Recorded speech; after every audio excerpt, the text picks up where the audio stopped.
earlier we were talking about how Jason Chaffetz was dealing with crowds of thousands and 1,000 in a room, constantly interrupting him, telling him to do his job. Well, around the country, there were other protests and challenging meetings that Republicans had.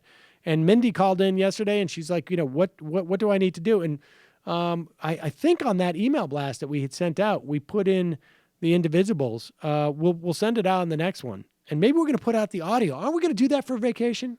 We're going to find the audio version of the indivisibles and send that out. Maybe we should do that during the break. But this is really encouraging. So a woman stood up at Representative Diane Black. She's a Republican from Tennessee, in her also packed town hall meeting. And you remember that clip of David Bratt that we played at the Republican retreat in Virginia, where he's like, well, I got women getting up in my grill and quoting the CBO reports to me about repealing Obamacare. And this is a woman. And he was very impressed that women could actually, be aware of the CBO. Sometimes they know a mouth. It is a snatch. It's crazy. But here is a woman coming up and basically probably articulating more about healthcare knowledge than I would imagine the Congresswoman did. So here it is. It's very impressive. My name is Jessie Bohan, and I'm in your district. It's from my understanding, the ACA mandate requires everybody to have insurance because the healthy people pull up the sick people, right? And as a Christian, my whole philosophy in life is pull up the unfortunate. Pause it for 1 second. Okay? Now, all of you are familiar with this idea.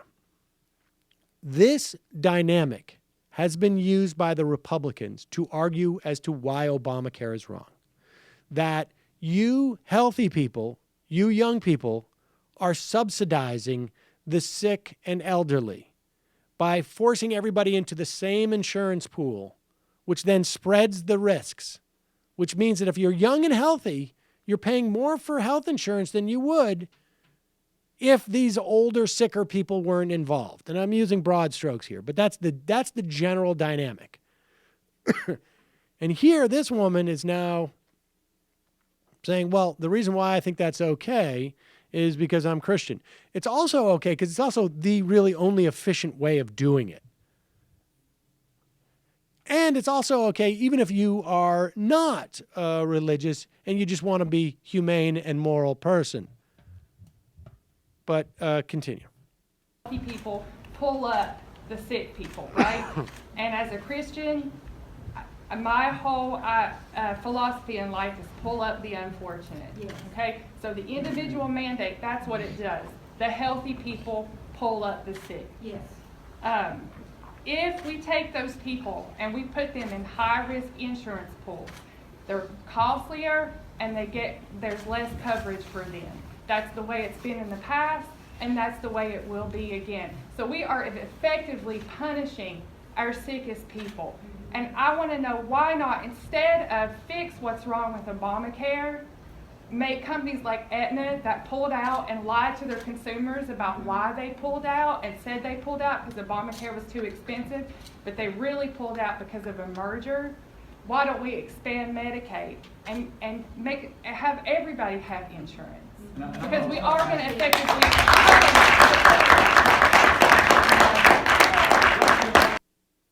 I like the people sitting in front of her who are just like, I'm not going to applaud for that. Everybody have insurance? Ew, gross. Knowing what you're talking about, don't count me in for that. I love the fact, too, that she brought up the Aetna thing because she basically pre-butts the response, which is going to be like, well, as you can see, Obamacare is falling apart because all of these insurance companies have fallen out. And I also like the fact that she's talking about expanding Medicaid, Medicare, whatever you want to call it, single-payer health insurance. This stuff is good. I mean, the value for this is not that Diane Black the Republican in Tennessee is going to start voting for this. A value of it is that this this type of tape travels. It travels. Really important stuff. So, I mean, folks, if you have the opportunity to do this, go do what she did. Go to your local congressperson's meeting, town hall, whether they're Republican or Democrat. Write out what you're going to say on a piece of paper. Don't make it any longer than what she just did. You could practically just crib from what she did.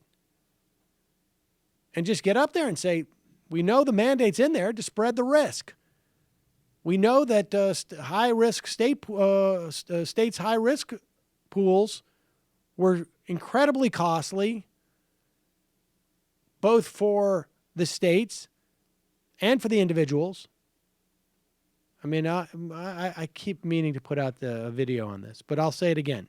In 2008, there were 200,000 people in the 35 or so states which had high-risk pools.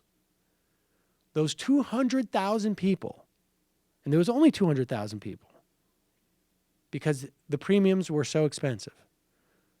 Premiums covered half the expense annually. The other half was made up by the state, by grants, whatever. The cost in total each year for those 200,000 people was $2.5 billion. According to the most conservative and least conservative numbers, if you want to use Paul Ryan number, you use Paul Ryan numbers. There are 4 to 20 million people who would have to go into these state risk pools. 4 to 20 million people. And he is allotting only $2.5 billion a year, or $25 billion over 10 years. So what covered 200,000 people is supposed to cover 4 to 20 million people. And even at that price, even if they cover half of it, right, and the other half is made up from premiums, the premiums would be too expensive, and that's why you won't get people in there. You don't need to add all that information unless, they start questioning you. You just simply say, they're too costly. We've been there before. They're too costly. They're ineffective. Take a video of it. We'll play it. We'll put it out there. Hey, it's Sam Seder. Why don't you subscribe to this channel? You can do so right over here. Over. Subscribe.